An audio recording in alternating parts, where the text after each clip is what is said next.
Hi, I'm Jessica Haley, student ID 208-13327. My research project was Impact on the Southern Brown Bandicoot due to habitat decline in the city of Casey. The city of Casey is located 50 kilometres southeast of Melbourne and is situated between Dandenong Ranges and Western Port Bay.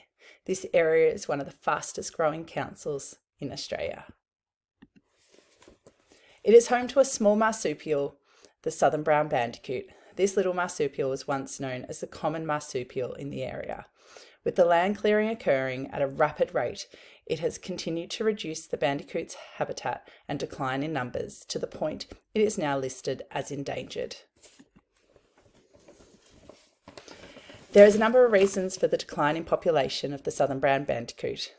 As the population has grown in the city of Casey, there has been a dramatic increase in the industrial and residential development.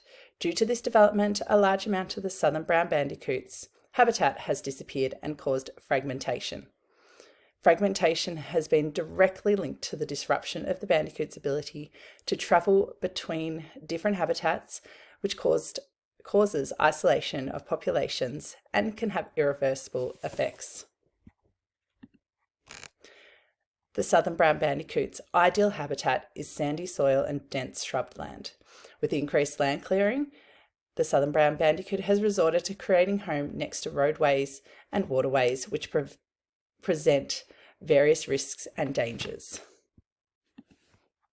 The southern brown bandicoot is a native marsupial and plays an important part in the ecosystem they live in. The ecosystem relies on who lives in it to work together. If one is removed, it can disrupt the whole cycle, causing loss of animal and plant due to not being able to adapt. The southern brown bandicoot has been given the name ecological engineer. Although small, like a rabbit, they can turn up to 3.9 tonne of soil a year.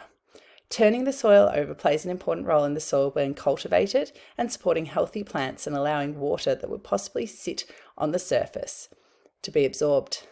Healthy soil plays a large role in breaking down organic matter and supporting a range of organisms. If the health of the soil declines, it can lead to a loss of biodiversity within the ecosystem. Now, we can't stop the increase in population in this area, but there are measures that the local council and residents are taking that will help support the southern brown bandicoot. To improve isolation of populations, connective corridors are being trialled to increase the population density and connectivity, and underground crossings have been built to allow safe passage under these busy roads. The Royal Botanical Gardens provides a safe habitat for the bandicoot and is running workshops to educate the locals about the marsupial, how to keep them safe and what habitat they thrive in. The local council supplies plants that support the bandicoot's habitat, which can be planted in residential properties.